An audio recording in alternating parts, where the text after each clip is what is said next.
Assalamualaikum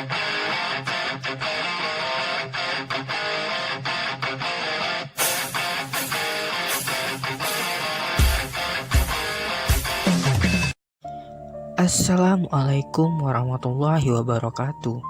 Selamat datang di channel Hansan Art. Pada kesempatan kali ini, saya akan bercerita tentang salah satu hantu yang ada di Indonesia, yaitu hantu Suster Keramas. Sebelum saya memulai cerita, buat kalian yang belum subscribe channel ini, bisa subscribe channel ini sekarang.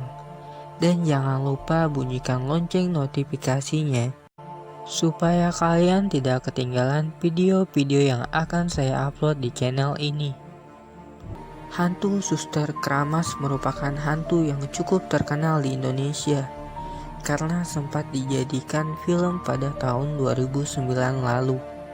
Alasan suster ini disebut dengan sebutan Suster Keramas adalah kemunculannya digambarkan dengan wujud seorang suster dengan rambut basah seperti habis keramas.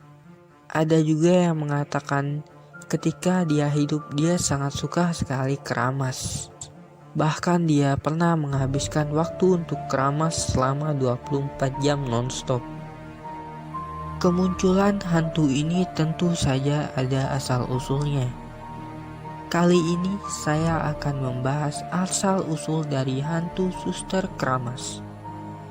Dikisahkan, pada zaman dahulu, di sebuah rumah sakit yang besar, ada seorang suster yang sangat cantik yang mampu membuat semua orang terpesona kepadanya. Suster itu akan diperankan oleh Namuchan. Pada saat yang bersamaan, di rumah sakit itu ada seorang anak muda yang sakit parah, sehingga dia harus mendapat perlakuan khusus dari seorang suster. Pemuda itu akan diperankan oleh Mangki Diluva. Ternyata tidak hanya cantik, suster itu sangat baik dalam merawat pasiennya, seperti menyuapkan makanan, menggantikan baju, dan mengorek hidungnya. Suster itu sangat baik dan ramah.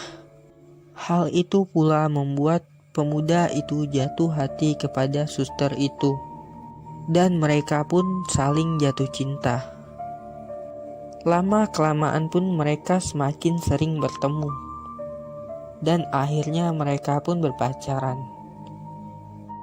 Setiap hari yang mereka lalui selalu penuh dengan kebahagiaan. Mereka tertawa, bercanda, dan selalu bergembira. Hingga pada suatu hari, mereka berjalan-jalan di sawah dan melihat sebuah kandang ayam. Mereka pun masuk ke dalamnya dan melakukan hubungan terlarang. Hingga suatu hari, mereka pun memiliki seorang anak. Karena anak itu berasal dari hubungan terlarang, mereka pun mencoba menyembunyikan anak tersebut, mulai dari saku celana, laci meja, sampai freezer kulkas sudah mereka coba. Tapi bayi itu terlalu besar untuk masuk ke dalamnya. Tetapi pada saat menggendong anaknya, tiba-tiba ada anak kecil yang melihat hal itu dan memberitahukan kepada orang tuanya dan juga warga setempat. Anak kecil itu memberitahukan kepada warga tanpa sepengetahuan sepasang kekasih itu. Mengetahui hal itu, warga pun sangat marah karena mereka telah melakukan hubungan terlarang. Warga pun langsung mengepung dan mengejar mereka berdua. Suster itu pun menitipkan anaknya ke sebuah pilah dan berharap ada orang yang akan merawat anak tersebut. Karena sangat banyak warga yang mengejar, pemuda itu pun tertangkap dan dikeroyok di tempat sampai tewas. Tetapi suster itu berhasil melarikan diri. Namun, pada beberapa hari setelahnya, suster itu ditemukan tewas di dalam kamar mandi, dalam keadaan basah. Dia tewas secara misterius dan tidak diketahui bagaimana cara dia tewas, karena di tubuhnya tidak ada luka sedikit pun. dikarenakan tewas dalam keadaan misterius. Suster itu pun berubah menjadi hantu gentayangan dan disebut dengan sebutan hantu Suster Keramas. Suster Keramas kerap kali muncul di dalam kamar mandi dan mengganggu orang-orang yang berada di dalamnya, seperti mematikan keran air, mengubah warna air menjadi warna merah darah, dan menukar isi pasta gigi dengan sampo. Selain itu, dia juga akan menanyakan kepada orang yang berada di kamar mandi tentang keberadaan anaknya. Dia juga menyesali tentang perbuatannya di masa lalu karena melakukan hubungan terlarang di luar nikah.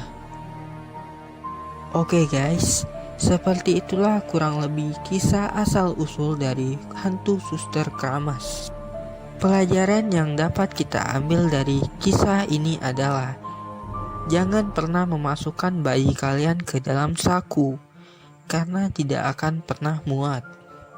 Terima kasih buat kalian yang udah nonton video ini. Jangan lupa like, comment, and subscribe. See you next video. Wassalamualaikum warahmatullahi wabarakatuh.